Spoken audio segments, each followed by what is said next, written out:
Thank you very much, and let me say that I'm very, very pleased to be with you here today. It is something deeply wrong with a society that does not give everybody the same opportunities. That goes, for example, between men and women. So that is our task, to change this society and make sure that we have an equal society. I would like to use Sweden as an example and begin with a book called Tjänster i hemmet, Services at Home by Marie Hollander. The main character in this book is a young woman employed in elderly care on what we call a 0-hour contract, and this is a form of employment that is frequently used. Her employer calls her only when she is needed. She's not trained for this job. She got no proper introduction to the job, and she's seen as replaceable, as a cog in a machinery. In the book, we follow her into homes of different older people in need of care. The work is hard, both physically but also mentally. She uses all her strength to manage, but she still makes mistakes because lack of time and lack of knowledge. One day, she arrives at a home for an older woman lying under a kitchen table, frightened and speechless. She carries the old lady to her bed.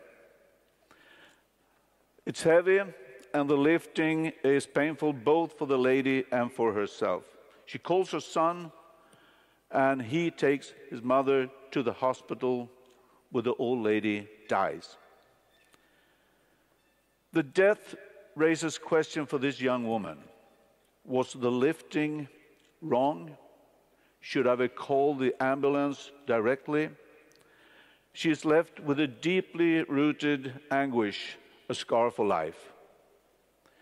This young woman's story is not an extraordinary situation within Swedish elderly care today.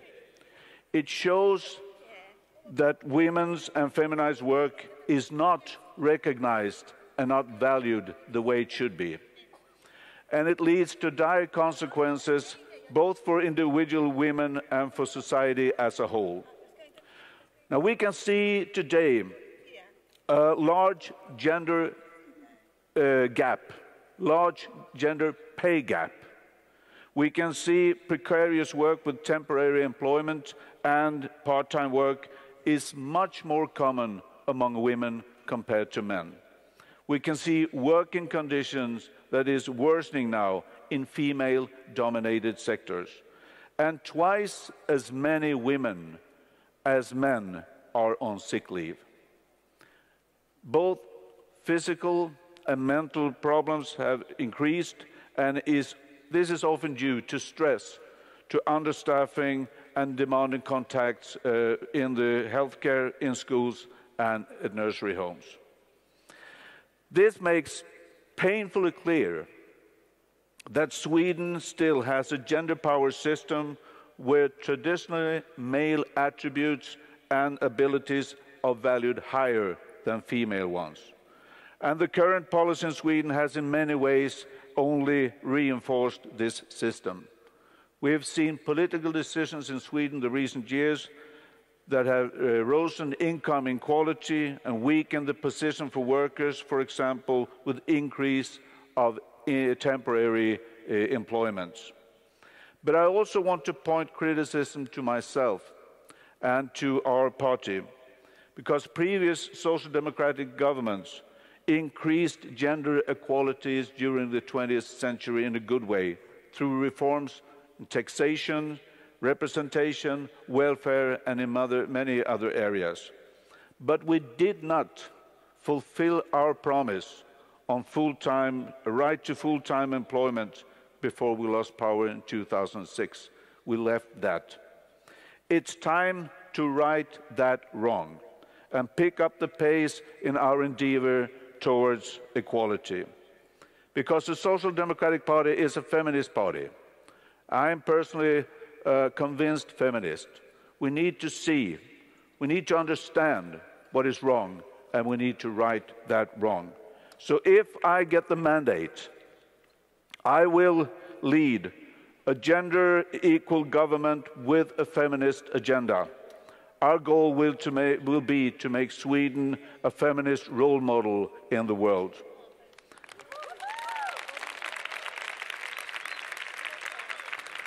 This morning, I presented political changes for gender equality that we will push through during our first year if we come into government. I would like to elaborate on these three areas. First, the fight against precarious work. Second, the creation of gender-equal workplaces. And third, even distribution of unpaid work and the right to high-quality welfare services. First, the fight against precarious work. We have seen a great increase in precarious work, where people, mostly women, work on a month-to-month basis, on a week-to-week basis, or on a day-to-day basis. This is a disgrace for our country, for our labor market. It is what the woman in Marie Hollander's book also experienced.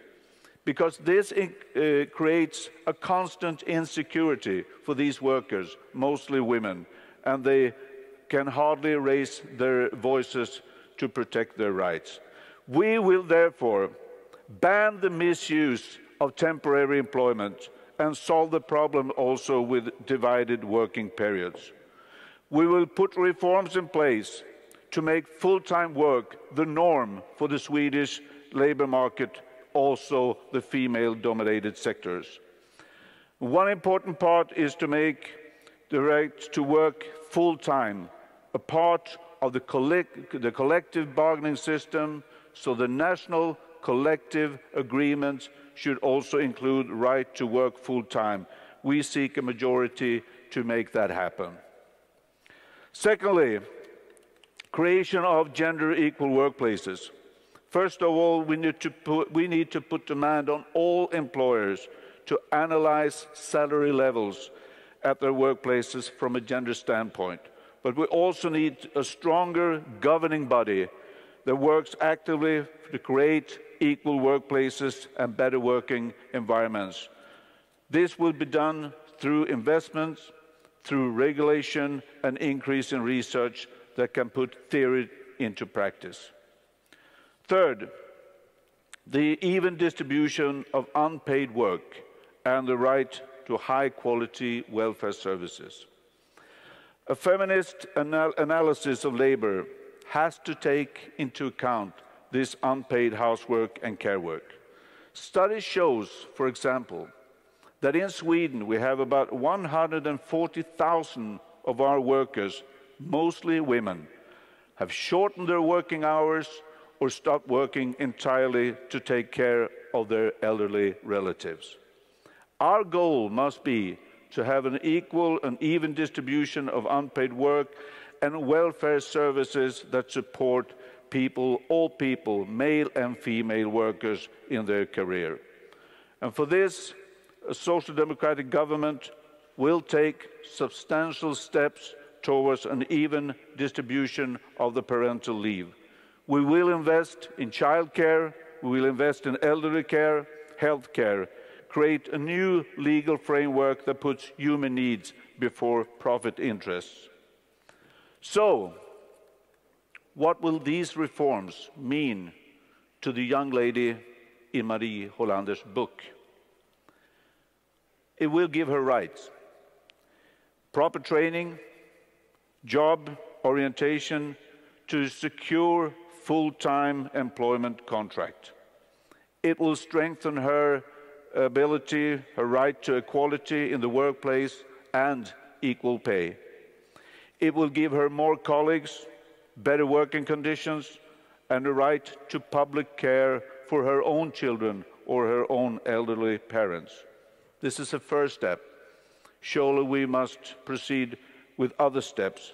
That work has to be side by side with reforms to make the society more equal in general. But our goal is clear. It is our duty to create working life that never crushes dreams, but on the contrary, make dreams come true. Thank you very much.